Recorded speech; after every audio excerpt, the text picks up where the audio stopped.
और पहली खबर है स्विट्जरलैंड से। भगोड़े नीरव मोदी के इर्द गिर्द शिकंजा कस रही है स्विट्जरलैंड की हुकूमत। सिर्फ नीरव मोदी नहीं, नीरव मोदी की बहन पूर्वी मोदी और नीरव मोदी के 4 खातों को मुंजमद कर दिया है। जरा के मुताबिक इन खातों में तकरीबन 283 करोड़ 16 लाख रुपए जमा है। मार्च में गिरफ्तारी के बाद से नीरव मोदी लंदन की साउथ वेस्ट जेल में बंद है। स्विट्जरलैंड की हुकूमत ने यह कार्रवाई हिंदुस्तान की इन्फोर्समेंट डायरेक्टरेट की दरख्वास्त पर की है। और इस पूरे मामले पर आइए बात करते हैं। शंकर आनंद हमारे साथ मौजूद है। शंकर, जिस तरह से स्विट्जरलैंड की हुकूमत शिकंजा कस रही है, आज ये जिस तरह से खबर आई है बैंक खाते भी जब्त बंद कर दिए गए हैं, कितनी कामयाबी है हिंदुस्तानी सरकार के लिए और एक क्या मैसेज जाएगा तमाम उन भगोड़ों के लिए जो हिंदुस्तान से फरार है? निश्चित तौर पर जिलानी अपने सटीक शब्द का प्रयोग किया कि वो उन तमाम भगोड़े जो भारत के अंदर में बड़े बड़े फाइनेंशियल क्राइम को अंजाम देकर यहाँ से फरार हो गए हैं या भागने की कोशिश कर रहे हैं और सोच रहे हैं, उसके लिए एक बहुत बड़ा एक संदेश है, उसके लिए एक मैसेज है। और जिस तरह से नीरव मोदी की अगर बात करें तो नीरव मोदी के खिलाफ एक बहुत बड़ी कार्रवाई है। स्विट्जरलैंड स्थित जो पैसे उसने एक बैंक में वहां पे जमा कर रखा था, एक बैंक अकाउंट में, तो भारत ईडी ने बाकायदा इस मामले में भारतीय विदेश मंत्रालय के द्वारा इस मामले पर स्विट्जरलैंड की सरकार से बाकायदा रिक्वेस्ट किया कि वो भारत का आरोपी है, भारत में इस तरह के फाइनेंशियल क्राइम को अंजाम दिया है, लिहाजा उसकी संपत्ति को अटैच किया जाए। तो उसके बैंक अकाउंट में 283.16 करोड़ रुपए जो थे उसको फिलहाल फ्रीज कर लिया गया है। और ये नीरव मोदी और उसकी बहन पूर्वी मोदी का जुड़ा हुआ है। पूर्वी मोदी के खिलाफ इसलिए भी कार्रवाई हुई है कि नीरव मोदी का जो भ्रष्टाचार का जो मामला था उसमें कई कंपनियों में पूर्वी मोदी की भी भागीदारी थी, इसलिए पूर्वी मोदी की खिलाफ भी ये कार्रवाई हुई है। और बात किया जाए जिस तरह से नीरव मोदी के खिलाफ जो कार्रवाई चल रही है तो ईडी की बहुत बड़ी कार्रवाई है। और जिस तरह से बाकायदा मार्च में गिरफ्तारी हुई है और ईडी ने इस मामले में जिस तरह से पहल की है, अभी तक उसको जमानत नहीं मिल पाया है। तो कहीं न कहीं ये ईडी का एक मजबूत इरादा भी दिखता है और ठोस कार्रवाई ही दिखता है, जिसके चलते नीरव मोदी और शंकर काफी वक्त हुआ, मार्च में गिरफ्तारी होती है और जून का महीना है, उसमें बैंक खाते जब्त हो जाते हैं, लेकिन लाने की जो प्रक्रिया है वो काफी डिले हो रही है। कब तक उम्मीद की जाए कि इन्फोर्समेंट डायरेक्टरेट, ईडी या सरकार की तरफ से कार्रवाई हो और जल्द इस तरह के भगोड़ों को हिंदुस्तान वापस लाया जाए और आखिर अंजाम तक पहुंचाए? देखिए जिलानी, अगर आम बोलचाल के शब्दों में अगर हम प्रयोग करें तो जिस तरह से नीरव मोदी ने जितने करोड़ रुपए का फर्जीवाड़ा किया, जितने का वो उसने एक करप्शन किया, उससे कहीं ज्यादा की संपत्ति ईडी अटैच कर चुकी है। क्योंकि जो सामान जो भी जब्ती होती है, जो भी अटैचमेंट होता है, तो इसलिए ईडी की कार्रवाई को बड़ा माना जाता है, क्योंकि ये सीबीआई से भी ज्यादा कारगर साबित हो रहा है। क्योंकि जो भी आरोपी होता है उसका तमाम उसकी जो संपत्ति होती है उसको जब्त किया जाता है, उसका मार्केट वैल्यू अलग होता है और उसकी जो पहले का जो वैल्यू है वो अलग होता है, इस आधार पर उससे ज्यादा का वैल्यू होता है। तो मार्च में इसकी गिरफ्तारी हुई है, लेकिन विदेश से किसी भी वहां के नागरिक को लाना, जो तमाम कानूनी प्रक्रियाएं होती हैं उसको करना जरूरी होता है, इसलिए इतनी दिक्कतें हो रही हैं। लेकिन इस बात को भी मानना पड़ेगा कि वो लंदन में है, लेकिन लंदन में भारतीय जांच एजेंसी जब भी जाती है तो वहां पर जाकर अभी तक उसको जमानत नहीं होने दिया गया है। ये भारतीय जांच एजेंसी की एक बहुत बड़ी कामयाबी के तौर पर देखा जा सकता है। हालांकि उसे भारत में लाने का, भारत में प्रत्यर्पण कराने की जो एक जो कारण है, जो अभी चीजें चल रही हैं, तो निश्चित तौर पर इस मामले पर भी भारतीय जांच एजेंसियों को जल्द ही सफलता मिलने का आसार दिख रहे हैं। लेकिन वो तमाम जो प्रक्रियाएं होती हैं वो प्रक्रियाएं काफी लंबी होती है, क्योंकि विदेश के जो कोर्ट होते हैं वो कोर्ट जो है किसी भी नागरिक को दूसरे देश में भेजने से पहले, उसके प्रत्यर्पण से पहले तमाम जो कानूनी प्रावधान को देखने और सुनने के बाद ही उसको आज्ञा दिया जाता है। तो थोड़ा सा विलंब जरूर है, लेकिन वो दिन दूर नहीं होगा जिलानी कि लेकिन ये बात मानी जा सकती है कि नीरव मोदी का जो दायरा है इतना तंग कर दिया गया है कि उसका वहां रहना एक तरह से बेकार ही है। कि यहाँ पर जैसा कि आपने कहा कि कई प्रॉपर्टीज अटैच हैं, फिर वहां पर उसके जो है बैंक खाते बंद कर दिए गए हैं, तो एक तरह से मुश्किलें सामने हैं जरूर। देखिए जनानी, आज इसी मामले पर ईडी के वरिष्ठ अधिकारी से मेरी बातचीत हुई थी, उन्होंने भी इस बात को कहा कि आप देखिए कि भारत ही नहीं है, वो उसकी जो विदेश स्थित जो संपत्ति है उसको भी अटैचमेंट किया जा रहा है। तो भारतीय जांच एजेंसियां अब वो पहली बार जैसे एजेंसियां नहीं रह गई है, ये एजेंसी आप पहले से बहुत कारगर और सटीक अब जो एक जो भी कार्रवाई होती है वो करती है। और विदेश में अगर संपत्ति अटैचमेंट हो रही है तो निश्चित तौर पे भारत का जो मनोबल है वो दिखता है और भारतीय जांच एजेंसियों का मनोबल है वो दिखता है कि भारत में जो संपत्ति अटैच करी रही है, विदेश में भी उसकी संपत्ति को अटैचमेंट हो रहा है। और इस तरह से नीरव मोदी नहीं, बहुत सारे ऐसे और भी जो दूसरे भगोड़े हैं या दूसरे जो आरोपी हैं, उसके खिलाफ इस तरह की कार्रवाई की गई है। कुछ वक्त पहले ही देखा गया जो कार्ति चिदम्बरम है, उसकी संपत्ति स्पेन में थी, वहां उस संपत्ति को अटैचमेंट किया गया। कल ही एक और भी एक ऐसा आरोपी है जिसके विदेश स्थित जो संपत्ति है उसको अटैचमेंट किया गया। तो एक नीरव मोदी के साथ साथ वो तमाम आरोपी जो बड़े फाइनेंशियल क्राइम को अंजाम दे रहे हैं, उसके चाहे देश में हो या विदेश में, किसी भी जगह पे आप जाए, लेकिन आपके खिलाफ एक ठोस कार्रवाई होगी, ऐसा ईडी के वरिष्ठ ऑफिसर भी कह रहे हैं। जी बहुत बहुत शुक्रिया शंकर इस पूरी जानकारी के लिए। जैसा कि शंकर ने कहा कि एक ठोस कदम उठाया गया है, सरकार की जो एक मजबूती है वो एक तरह से दिखाई दे रही है और तमाम उन भगोड़ों के लिए जो चूना लगाकर देश को भागने की कोशिश कर रहे हैं या कर चुके हैं और जो दीगर ममालिक में छुपे हैं, उनके लिए एक बड़ा मैसेज है कि आप देश में रहें या विदेश में, आपकी संपत्ति, आपकी जायदाद अटैच होगी, आपको कंगाल किया जाएगा, आपके अतराफ दायरा तंग किया जाएगा। तो इस तरह की एक तरह से मैसेज है सरकार का। बिहार का चमकी बुखार काफ़ी सुर्खियों में और इस पर सियासत भी हो रही है और इसी बिहार के चमकी बुखार को लेकर ये सियासत अब दिल्ली शिफ्ट हो गई है। यूथ कांग्रेस के लोग अब इस पर धरना कर रहे हैं। आपको बता दें आज दिल्ली में यूथ कांग्रेस के कारकुनों ने मरकजी वजीर सेहत हर्षवर्धन के घर का घेराव किया है। इस एहतजाज में बिहार यूथ कांग्रेस समेत मुल्क की मुख्तलिफ रियासतों से यूथ कारकुनान शामिल हुए। कारकुनान का कहना है कि बीमारी को लेकर मरकजी और रियासती हुकूमत लापरवाही बरत रही है। तो बिहार की चमकी बुखार की सियासत सीधे तौर पर अब दिल्ली शिफ्ट हो गई है। यूथ कांग्रेस की जानिब से एहतजाज किया जा रहा है और मरकजी वजीर सेहत और रियासती हुकूमत पर लापरवाही का इल्ज़ाम यूथ कांग्रेस लगा रही है कि ढिलाई बरती गई इस बीमारी को लेकर।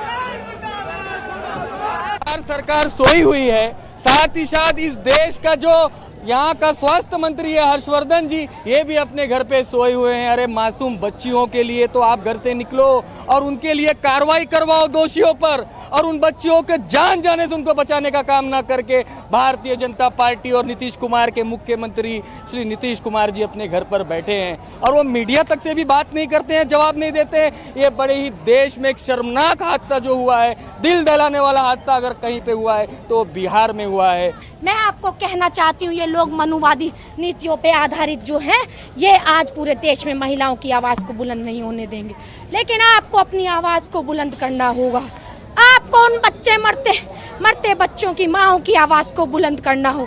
आप चुप बैठ गए तो दोबारा कोई महिलाओं पे विश्वास नहीं करेगा।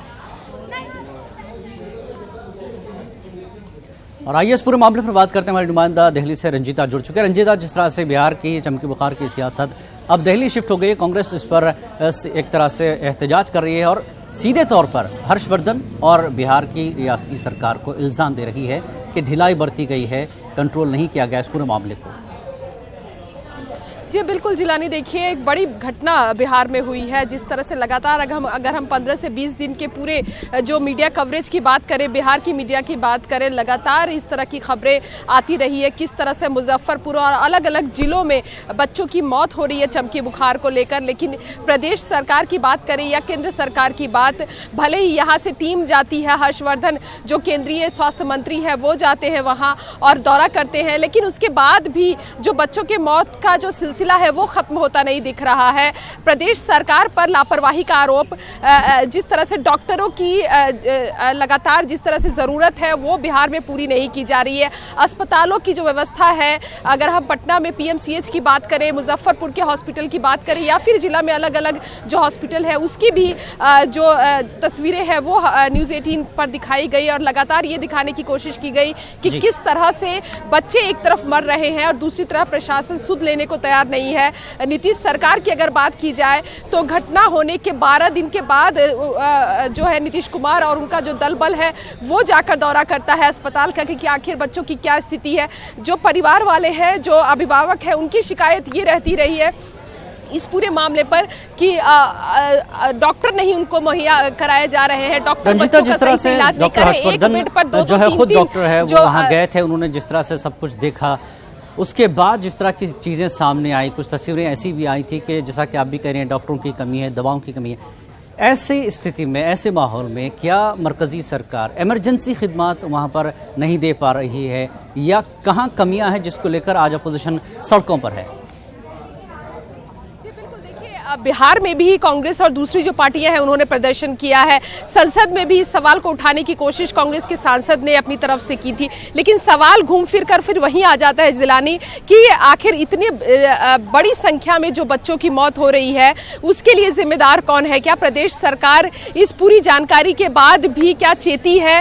क्या अस्पतालों में दवाइयाँ या फिर अस्पतालों में बेड की कमी बताई जाती है? एक ही बेड पर 3-4 मरीज या 3-4 बच्चों को एक साथ इलाज कराया जा रहा है।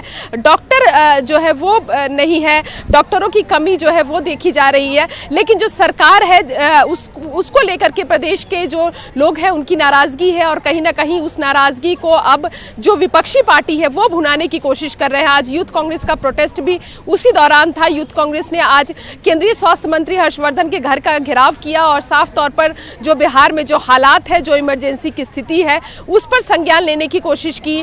जिस तरह से नीतीश कुमार मीडिया से बात नहीं कर रहे हैं या फिर जिस तरह की कार्रवाई सरकार को करनी चाहिए थी उस पर एक ढिलमुल रवैया जो है वो सरकार की तरफ से देखा गया। तो वो तमाम मुद्दे हैं बिहार में, जिस तरह से चमकी बुखार को लेकर बच्चे मर रहे हैं उस पर अब ये सिर्फ बच्चों की मौतों का मामला नहीं बल्कि अब ये राजनीतिक मामला देने की कोशिश की जा रही है विपक्षी पार्टियों की तरफ से। जी रंजीता, एक चीज़ और है, हर्षवर्धन वहाँ जाते हैं, खुद स्टेट के मिनिस्टर जाते हैं, अब जैसा कि नीतीश कुमार भी वहाँ दौरा कर चुके हैं, देख चुके हैं, बावजूद उसके इमरजेंसी क्यों नहीं वहाँ पर खिदमत दी जा रही है? हालांकि सरकार एनडीए की है, वहाँ पर आप देखें एनडीए की सरकार के बावजूद नाकामी कहाँ हो रही है, कमियाँ कहाँ नज़र आ रही है? एक तरह से मौका दिया अपोजिशन को एनडीए की सरकार ने बिहार में। जी देखिए, निश्चित तौर पर जिलानी देखिए हर साल इस बुखार को लेकर लगातार कवरेज होती रही है मीडिया में, बच्चों की मौतें हर साल होती रही है।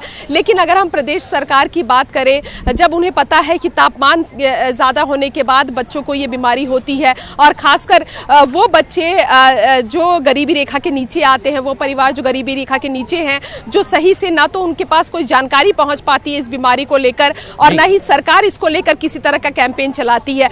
जब इस तरह के 1-2 मामले भी आते हैं उससे भी निपटने की कोशिश सरकार की तरफ से नहीं की जाती है। तो पूरी तौर से एक लापरवाही राज्य सरकार की है, और कहीं ना कहीं वहां गठबंधन की सरकार चल रही है, जेडीयू और बीजेपी की सरकार है। तो ऐसे में जो आरोप की गांच है वो केंद्र सरकार पर भी गिरेगी, और केंद्र सरकार जिस तरह से हर्षवर्धन वहां उनकी यात्रा हुई, उन्होंने प्रेस कॉन्फ्रेंस भी संबोधित किया, वहां भी उन्होंने अपनी बात रखी। हालांकि उस प्रेस कॉन्फ्रेंस में जो प्रदेश के स्वास्थ्य मंत्री है मंगल पांडे वो सोते हुए नजर आए, तो एक वो भी संवेदनहीनता देखी गई। तो ऐसे में एक विपक्ष को बड़ा मुद्दा सरकार के खिलाफ मिल रहा है कि आखिर इस इतने बड़े मुद्दे पर जहां बच्चे सैकड़ों की संख्या में बच्चे मर रहे हैं और रोज उनके मरने की खबरें आ रही है, ऐसे में ना तो मुख्यमंत्री या ना ही उप मुख्यमंत्री सुशील मोदी, अभी कुछ दिन पहले की खबर है जिलानी, जब उप मुख्यमंत्री चमकी बुखार पर कोई बात नहीं कर रहे हैं, लेकिन जो मिस वर्ल्ड है उसके साथ एक तस्वीर वायरल उनकी होती है, उनसे मुलाकात की तस्वीरें वो दिखा रहे हैं, तो उस पर भी उनकी बहुत किरकिरी हुई थी। तो ऐसे में अब सवाल विपक्ष जरूर पूछेगा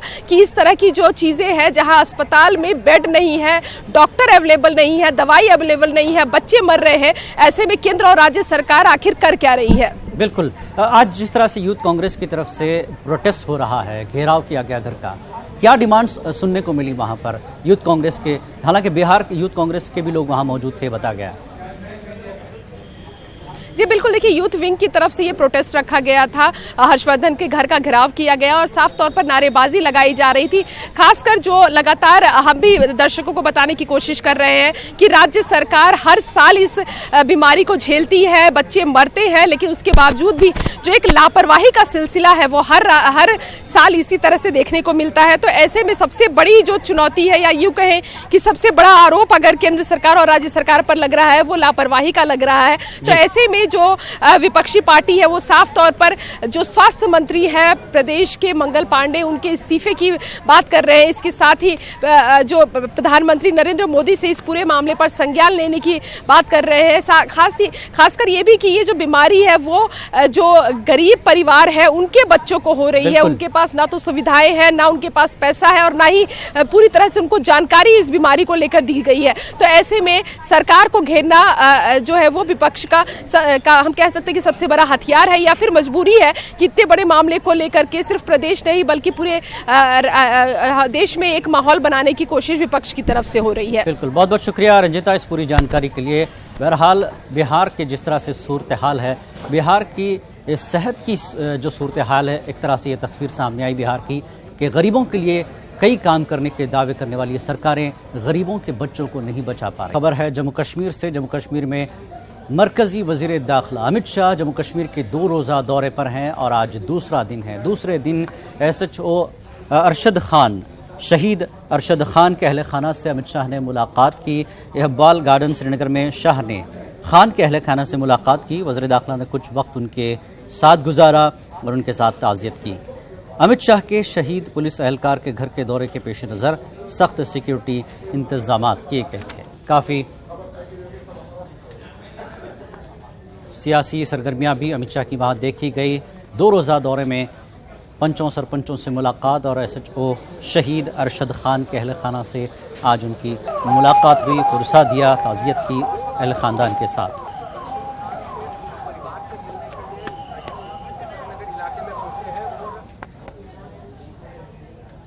मुल्क के मुख्तलिफ हिस्सों में अभी भी गर्मी का माहौल जारी है, जिसकी वजह से खासी तादाद में लोग जम्मू कश्मीर का रुख कर रहे हैं। सूबे जम्मू के पत्नी टॉप और सनासर में आजकल सयाहों का काफ़ी जो है हजूम देखने को मिल रहा है। पेश है तफसीलात। कुदरती खूबसूरती से मालामाल सूबे जम्मू के सयाहती मकाम सनासर में आजकल सयाहों की काफी भीड़ देखने को मिल रही है। इनमें मुल्क की मुख्तलिफ रियासतों से आए सयाहों के अलावा मकामी सयाह भी शामिल हैं। मुल्क के अक्सर इलाकों में गर्मी की शिद्दत में हो रहे इजाफे के बायस लोग जम्मू कश्मीर का रुख कर रहे हैं। सयाहती मकाम सनासर में आ रहे सयाह यहाँ के मौसम, कुदरती खूबसूरती और झील की सैर से लुत्फानंदोज हो रहे हैं। वो सनासर से शंखपाल ट्रैक के लिए भी जा रहे हैं। सयाहों का कहना है कि वो दीगर लोगों को भी जम्मू कश्मीर की सैर करने की सलाह देंगे। These all are new to us. The culture is new, and the dressing sense, even the food, everything is new. We really had a very good time here. We enjoyed it, and hopefully we will come again here. And we are going to spread this to all our colleagues. They will come here. I think we have to, because people are most of them they don't know. We have this kind of place here. I like this Patni Top and these views. And I am enjoying. It's very first for me. Tell to my friends, most people I will tell and they will come here to Patni Top. And I like this trip and I am from Chennai, Tamil Nadu. Jammu और गिरदोनवा के अजला में भी शदीद गर्मी के चलते बड़ी तादाद में लोग सनासर पत्नी टॉप का रुख कर रहे हैं। सयाहों और मकामी लोगों ने ताहम नत्था टॉप से सनासर तक की सड़क के खस्ताहाली पर तशवीश का इजहार किया। इन्होंने ऐसे खूबसूरत इलाकों में तमाम बुनियादी सहूलियात मैसर रखने पर जोर दिया है। यहाँ पे अच्छा वेदर है, अभी हमको एक्चुअली बहुत ठंडा फील हो रहा है। यहाँ पे बच्चे भी ठंड फील कर रहे हैं। और बैड एक्सपीरियंस ये है कि रोड्स एक्चुअली अच्छे नहीं है, हमको आने में थोड़ी दिक्कत हो रही है। थोड़ा और डेवलप होना चाहिए कि ज़्यादा टूरिस्ट यहाँ पे आए। यहाँ आने के लिए बहुत झील है देखिए, और इतना अच्छा क्लाइमेट है। हम हिमाचल प्रदेश में भी गए हैं, वहाँ खजियार नाम एक जगह है, ये जस्ट लाइक दैट है। रोड का थोड़े से डेवलपमेंट होनी चाहिए, अदरवाइज मुझे लगता है थोड़ा सा उस वजह से यहाँ पे थोड़ा सा कम है। सर इधर मतलब कस्टमर बहुत कम आ रहा है। एक तो इधर प्रॉब्लम, बड़ी प्रॉब्लम है कि यहाँ पर रोड की बहुत प्रॉब्लम है। ये नत्था टॉप से इधर 9 किलोमीटर रोड है, जो ये बहुत डैमेज एरिया है और उसकी वजह से गाड़ियाँ इधर कम आती हैं। और बाकी इधर सर देखने लायक बहुत सी चीज़ें हैं। न्यूज़ 18 उर्दू ने सनासर सड़क की खस्ताहाली और बुनियादी ढांचे की कमी का मसला जिला तरक्याती कमिश्नर रामबन शौकत एजाज बट के साथ उठाया। इन्होंने इस सिलसिले में इक़दामात का यकीन दिलाया है। सरकार को एक प्रोजेक्ट भेज दिया है अंडर CRF, तो वी आर एक्टिवली परस्यूइंग कि इस रोड को हम जल्द से बेशतर ठीक कर लें ताकि जो सनासर का टूरिज्म पोटेंशियल है पूरा एक्सप्लोर हो। सूबे जम्मू में सियाहत के एतबार से काफी वसाइल मौजूद हैं, लेकिन इस जानिब तवज्जो देने की सख्त जरूरत है। न्यूज़ 18 उर्दू के लिए रामबन से बिलाल बाली की रिपोर्ट। हुजूमी तशद्दुद के शिकार तबरेज़ की अहल खाना की मदद के लिए दिल्ली वक्फ बोर्ड सामने आया है। दिल्ली वक्फ बोर्ड ने तबरेज़ की बेवा की मदद का ऐलान किया है। 5 लाख रुपए के तौर पर तबरेज़ की बेवा को मदद दी जाएगी। इसके अलावा तबरेज़ की बेवा को बोर्ड में नौकरी देने का भी ऐलान किया गया है। आपको बता दें कि झारखंड के खरसावां में बाइक चोरी के इल्ज़ाम में तबरेज़ अंसारी हुजूमी तशद्दुद के शिकार हुए थे। जख्मों की ताब न लाकर अस्पताल में इनकी मौत हो गई थी। हनी तबरेज़ की वाइफ को हम लोग जो है आज 5 लाख रुपया दिल्ली वक्फ बोर्ड देगा, क्योंकि लिंचिंग में उसको जो है कत्ल कर दिया गया, और उसकी बीवी को सरकारी नौकरी यानी कि वक्फ बोर्ड नौकरी देगा, और कानूनी मदद जो भी उनको चाहिए होगी तो वो कानूनी मदद उनको देंगे।